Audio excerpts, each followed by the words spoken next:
Hey everybody, it's Noble Artist here, just bringing you guys another fan review. Now, just a disclaimer, I think the last time I did one of these, a lot of people thought that they were my figures, and these did not come from me. Fan sent these in. These are from Lego, the minifig maker, sorry. The minifig maker sent me these, and I did a couple other videos on his stuff, and so yeah, these were done from him. They got sent in. It's not my work, just doing the video. Doing the review. You might have noticed by now that my voice is slightly off than normal. I am recovering from, well, I'm not sure if I'm recovering. It feels like I'm getting worse, but I'm really sick, and I've had a tooth problem.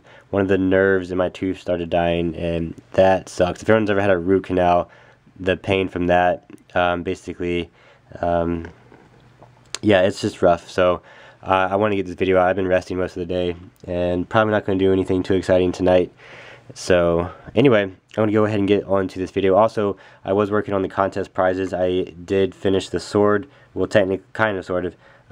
Here's the sword here, and then I made the base platform. It's going to be a sword in the stone. So I have this big slab of stone here.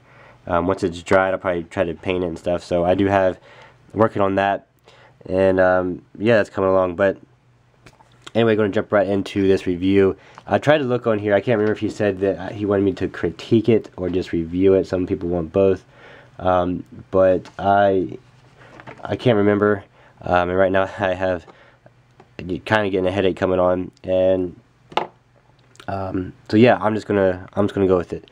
So this first one right here is a Imperial Mandolorian. Now, I think this is from the animated, not the animated, but the Star Wars Rebels, which I have not seen any of, but I did a quick Google search, and that's where it looked like it came from, and I'm kind of curious to know more about him.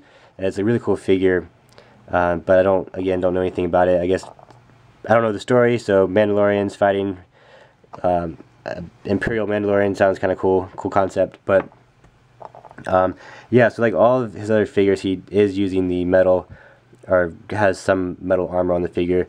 The knee pads here, I believe, are metal. There's two different shapes, and then the centerpiece right here, that's metal, and then there's some pouches here, but the rest of that is painted. And they have the insignia here on the side, the Republic. All this is paint work, which does look pretty good.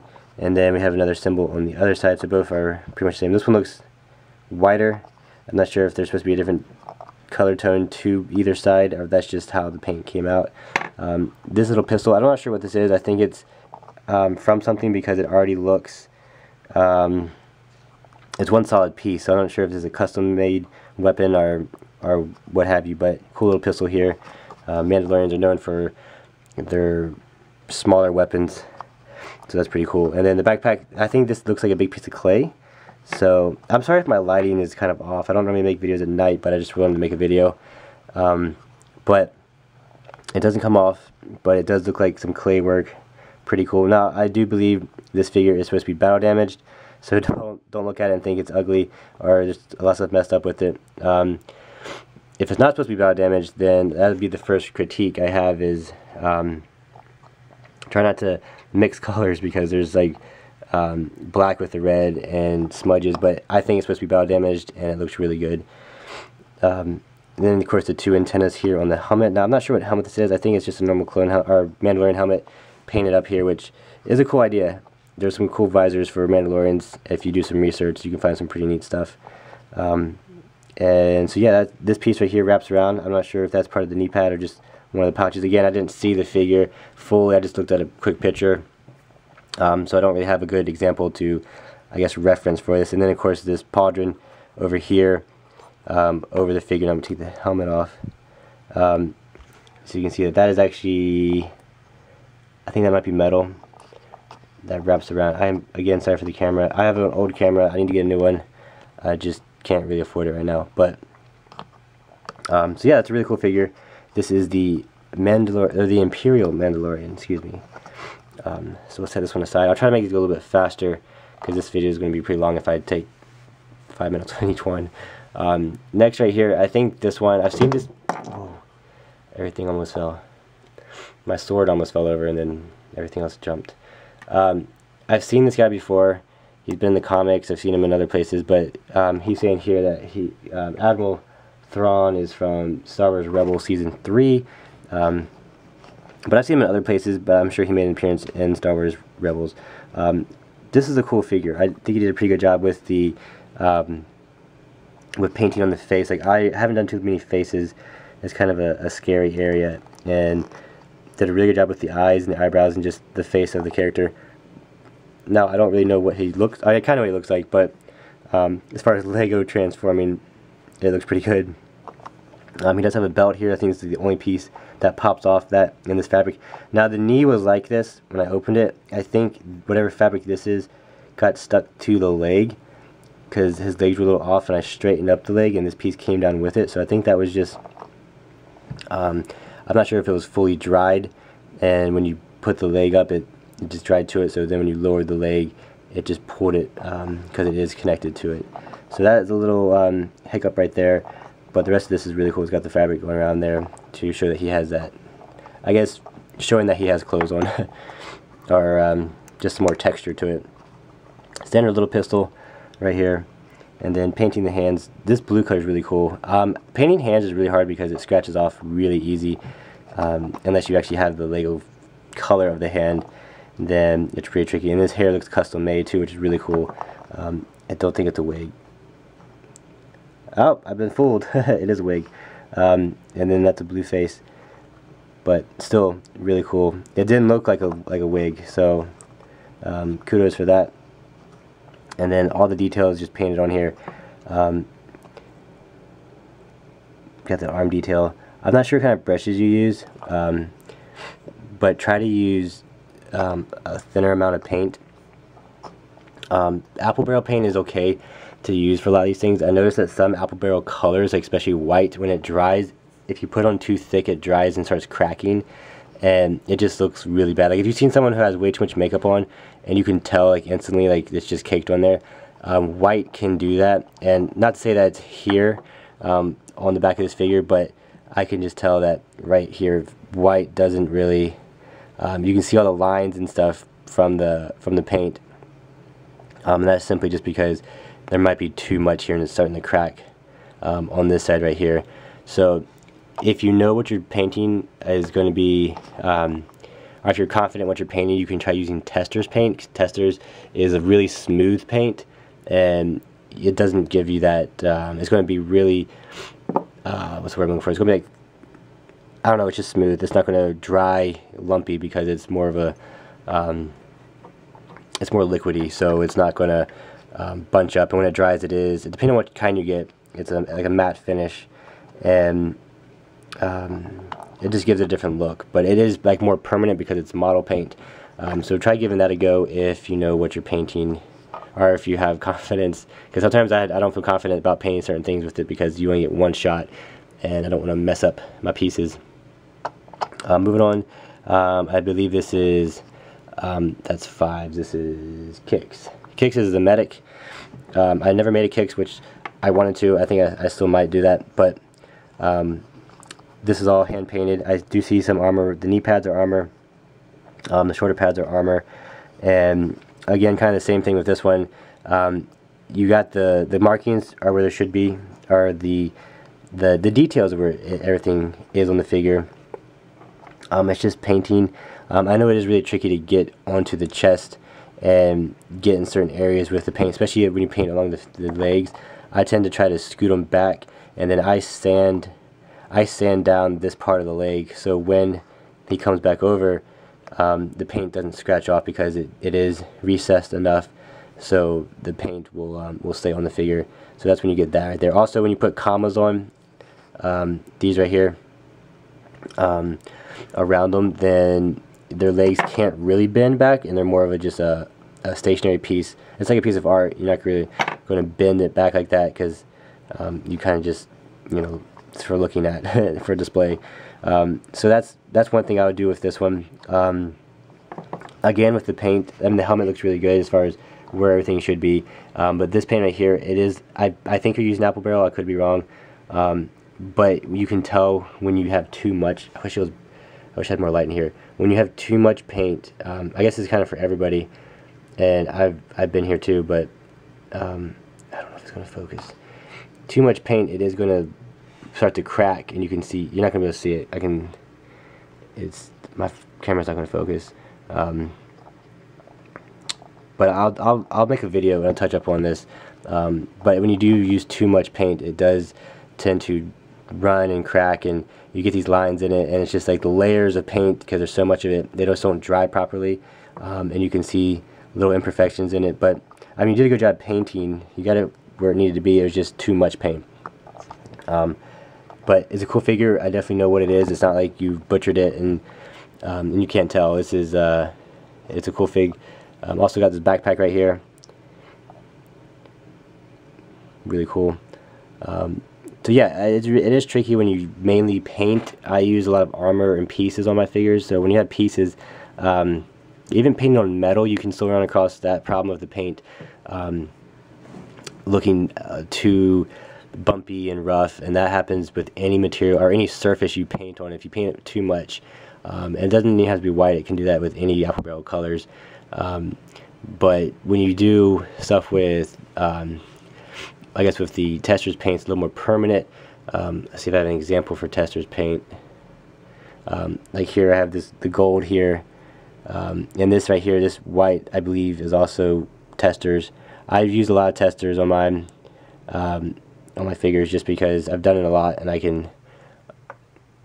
don't feel like I'm going to mess up as much. Let me see, I think I did it to this one too.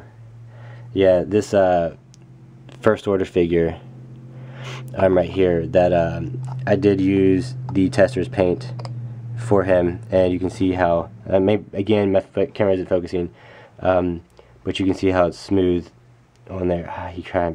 Bad example because you probably can't see it, but it gives it a smoother look. Anyway, you know what I'm saying. I'm sorry, I'm gonna move on. Alrighty, here we go. We have 5 ARC Trooper 5s. I need to make an ARC Trooper 5s. This guy's really cool. I think he does have a gun in the box. It's like the standard blaster. He did customize it or by painting it and stuff, but I don't know where I put it. I think it's in here. Yeah, he does have the custom blaster right here. It looks pretty cool. I like that. So cool gun right there. And then there's also, I don't know if this was just a joke or if or what you're doing with this one.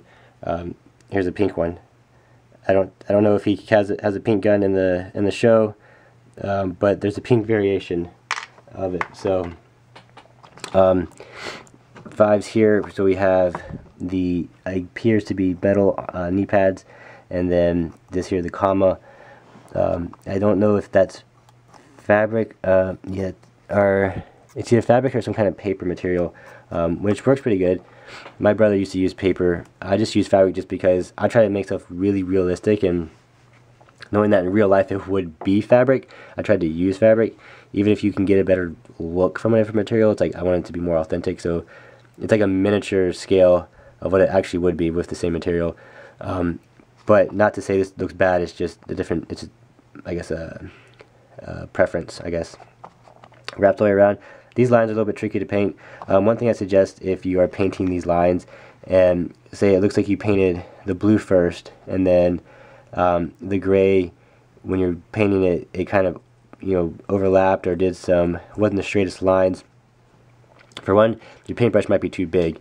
You want to get a paintbrush that can paint smoother, and if it is too thick, the paint, you can always try to water it down, add some kind of paint thinner to it and make it more smooth, and then you can apply it better. But when you do this, what I would do is, even though the blue is painted on first, go back over this with the blue. So basically repaint the blue line and cover up the imperfections with this. So you can just cover that up, and then right there on that piece up. And then if you do too much with the blue, then you can go over with the gray again. And it's just like a process of going back over. So like these two are too close together, these two blue ones, and there's like a thin sliver of the gray. So just one straight line back over that gray, and it will smooth up those edges and cover up some of this overlap that you have with it. But that's just one technique. It does take some time because you're kind of going back over layers, but it is a way to get it more precise and more crisp. But you did a good job with the placement of everything. A lot of this stuff is hard to even place right, get this the right length, and all that stuff. And that's pretty tricky, so you did a good job on that. And then of course there's the elbow pad, and I believe this here, this gauntlet piece, is another piece of metal. And then the chest details painted on here, also with this back, or this pack right here. I don't know how close I can get to the chest without it like blurring up on me. But again, kind of the same thing. When you have too much, or if you feel like it's too close together, just simply paint it through it. And you can also try to use a toothpick to paint through. I have paintbrushes that I just hacked up to really fine tips. Like I just cut it up to it's really, really fine. I have this right here. I think it's probably the smallest one. It's like right there. So it takes some experimenting. Oh no, I dropped it. So it does take a little bit of trial and error to get something that works for you, but yeah, it's just keep practicing and keep working at it. And these are really good for, I'm not sure how long you've been doing this, but these are decent for, I've seen a lot of customs that are kind of but this is pretty good. This is like where I started out, which is awesome. So there's also the rangefinder here, which made out of metal, I believe, and that wiggle. So I want to say that this is plastic. Might be a bristle from something. I think I mentioned that in one of my videos that I used a broom bristle because it has some spring to it, and if it falls, it won't like bend or break because it's rigid. But again, on this helmet, we can see you do have the paint where it needs to be. It's just too much paint. And I'm not trying to criticize you for doing it. Sometimes it's hard to tell when you're in the middle of doing something, and it does take an outside perspective to do it. And I've been doing it long enough that I noticed the little details that people don't catch up or don't catch, and just more imperfections stick out to me because I've been doing it for a while, and I'm kind of a perfectionist. So when I see something too, I'll just keep redoing it until I get it right. So just a lot of trial and error for me, and that's kind of how I got to where I am. But again, it's not bad. You have everything where it needs to be. All the paint is where it should be. It's just a little bit too much paint.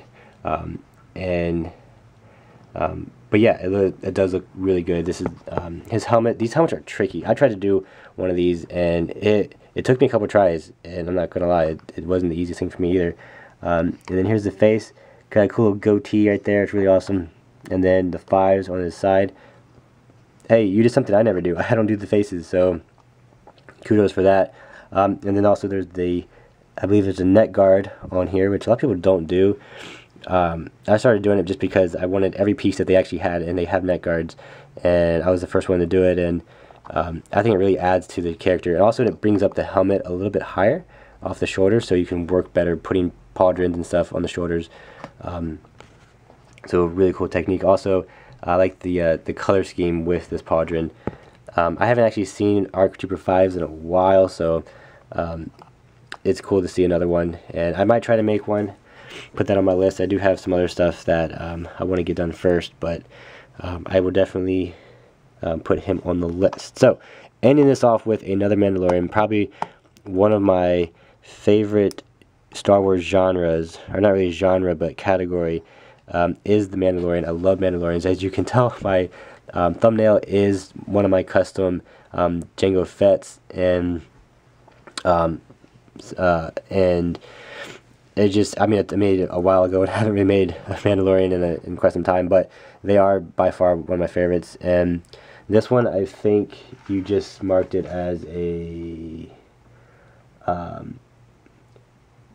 his name was, it's your own Mandalorian bounty hunter, yellow and red commander. Wait, no, I'm reading that wrong. Yeah, it's your own commander. Why am I saying this wrong? Kadayan, I can't pronounce his name, I'm sick, but he is your own custom Mandalorian, which is really cool. I like seeing people's ideas, and it's cool that people, I mean, I make known figures, but it's cool to like just make up your own thing, you know, just there's no restrictions. You can do whatever colors you want, whatever your mind lets you do, and just come up with your own creations, which that's the coolest part about customizing, is you can just make whatever you are imagining, and you obviously have the skills to put that onto a figure. So that's really cool to see. I'm going to take this Viro sword out of the hand. This almost looks like the black lightsaber that they used in the Clone Wars series that the Death Watch had.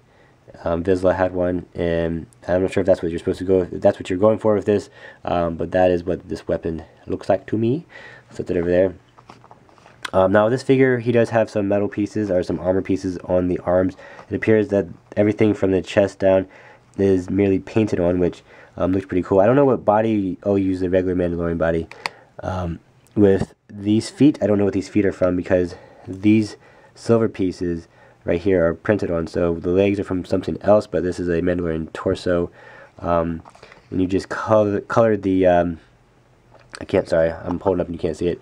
The chest, you just filled in where the Lego had printed with your own colors, which is exactly what I do. I just color over the lines. I don't do too much chest armor, which I need to get back into doing that. I think this might have been the last figure that I used chest armor on, and I just molded it out of clay. But it's cool. I mean, that's what I do. I painted them on there. You do have the shoulder pad, and then this might be a rocket or a flamethrower or something. They do have a lot of gadgets, which is cool to see that piece right there. And then this really awesome cape. Oh, just fall over. Really cool cape. This looks like a cream and crimson color. Really love the color scheme with that. I'm going to take the helmet off so I can see if this cape... Okay, so underneath the cape we have just a big shoulder pad. And then what appears to be another piece of arm. Basically it's identical on the other hand, just you got some shoulder pad up there. So that's really cool. And then I'm going to take the head off because he did customize the back of the figure. I'm pretty sure I saw something on that earlier, because I had to take all this stuff off, or it was off when it was in the bag, the box. Jetpack, pretty cool. Oop. Got you kind of want the color scheme to be the same with the jetpack as the figure. Sometimes you go a little bit different. Like Jango Fett's is completely off from what he actually is wearing. He has like orange and all these colors in it, which actually stands out pretty good on him. But yeah, I don't know if this is some kind of backplate right here, but it's got like this cool rustic metal look. It's like the Manda metal card that I made, and then these silver rivets here. And then while this helmet's off, I can show you underneath the arm. So that's the other arm right there. Really cool cape. I really like that little side cape. It goes really well with this figure, with this custom Mandalorian. And then you also do have the neck guard for him. And then helmet. I love the yellow Mandalorian helmets. Really cool. And then this silver, I don't know what exactly you use for that silver color for the helmet, but it's a really nice rustic silver. You might have mixed some colors together. It's obviously not apple barrel, because that does not look like. If it is, then I'm surprised. But really cool silver color for this Mandalorian. Give him back his sword, his Varo sword. If he wants to hold it, take the weapon and fight. He also does have the antenna here on his head, or his helmet. So yeah, I hope I did these figures justice. Sorry I'm not feeling too good. Just trying to do my best, and I want to make a video for y'all because it's been a while. But these were all made by the minifig maker, and I hope that you will go check out his channel. I am going to put a link down below to his channel, and then on the shout outs I'll put one up here linking to his stuff. Some other people were sending me their figures, and I still have all of those I need to review, and then all of these. So there's kind of a waiting list, but you can still send me your stuff and I'll try to get them out. This here was the paper I was going off of, by the way. That's the Mandalorian's name. He made his own Mandalorian bounty hunter, yellow and red. See, and then I went down here and I was like, wait, gunner color. I messed up. That's why I just kept reading. But anyway, I hope you liked this video. If you did, hit like it if you liked it. Don't forget to fist pound that subscribe button. But bam, it would be awesome if you could just watch the whole video, get to the end. I know it's kind of a long video. If you made it this far, you're awesome. And yeah, if you want to send me your figures, just send me a personal message, and then I'll give you my address. And yeah, I hope y'all are having a great New Year's. Tomorrow is, or technically tonight, will be 2017. It's gonna be awesome, and I hope y'all are having fun. Do something crazy cool. Be safe, And yeah, just have fun with it. I can't wait to see what this next year brings as far as you know, this channel growing and people growing in their skills and talents with customizing Legos, and just it's going to be a good year for that. And I just want to thank you all so much for being with me in 2016, and I hope you all have a super awesome 2017. So with that, y'all take care, God bless, and I will see you next time. Bye.